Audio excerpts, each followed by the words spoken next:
días a todos.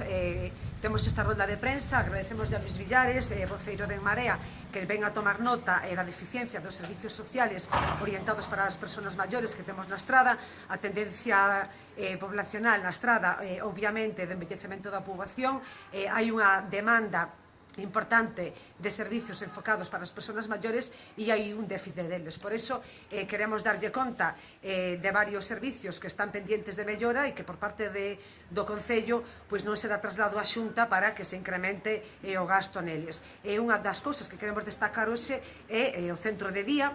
É un centro de día que, como anuncia o alcalde, leva 4 anos anunciando a inminente apertura e non é capaz de subsanar unha serie de deficiencias da construción para recibir a homologación de apertura por parte de política social. En todo caso, entendemos que é un centro de día de 20 prazas, o cal é claramente insuficiente para a demanda que hai na estrada para este tipo de servicios.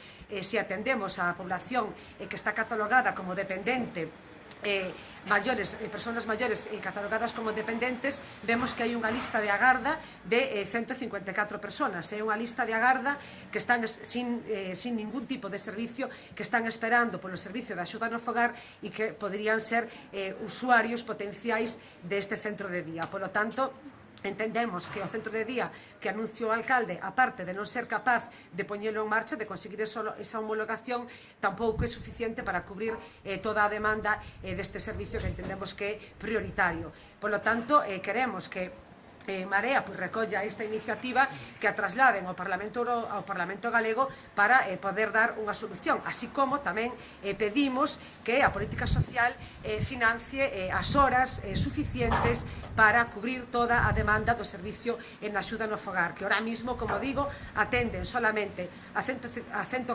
persoas, parte catalogadas como dependientes, parte que non son dependientes, pero que hai unha lista que incrementa ano tras ano de persoas dependientes sin ningún tipo de servizo e que, como digo, están esperando por un servicio que é fundamental e prioritario. Por lo tanto, como digo, esperemos que dende o Parlamento Galego se tome nota de estas cuestións e que se poña mans á obra. Outro tema tamén que estaba pendiente é a residencia para persoas dependientes, que a través de unha campaña de recollida de sinaturas de Móvete fomos quen de conseguir a unanimidade no Concello para trasladarlle á Xunta de Galicia a construción desta residencia para persoas dependientes, unha residencia que reivindicamos que sexa de xestión pública. O Parlamento Galego tamén se posicionou a favor da mesma, sin embargo, levamos un ano que non son capaces de poñerse á construción da mesma. Por lo tanto, tamén queremos que se recorde este asunto.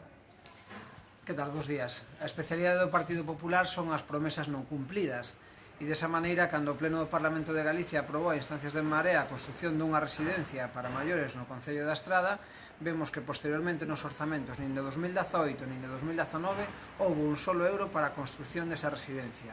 E nos preguntámonos, esta semana aprobouse tamén no Parlamento por unanimidade e a instancias de En Marea a construción da base do 061 a carón das instalacións sanitarias. E nos preguntamos se vai pasar o mesmo que coa residencia. Vai ser unha promesa non cumplida que non teña posteriormente un respaldo orzamentario. Isto é o que pasa coas políticas do Partido Popular. A estrada tamén é unha boa mostra de como a Xunta non está comprometida cos nosos maiores e coas persoas dependentes.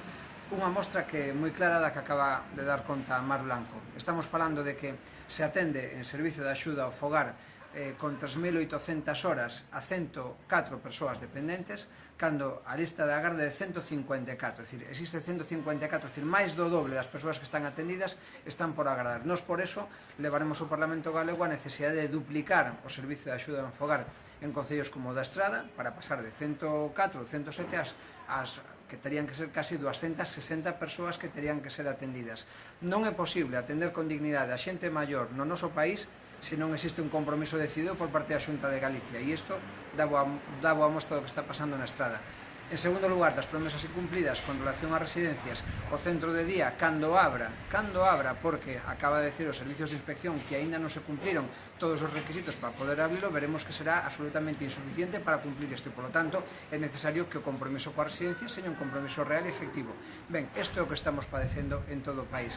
Non é xusto que as nosas persoas maiores, e sobre todo que as persoas dependentes, estean padecendo a falta de servicios cando durante toda a súa vida estiveron traballando para chegar á vellez tamén nunhas condicións que nos entendemos que teñen que ser de vida digna para o conxunto da poboación.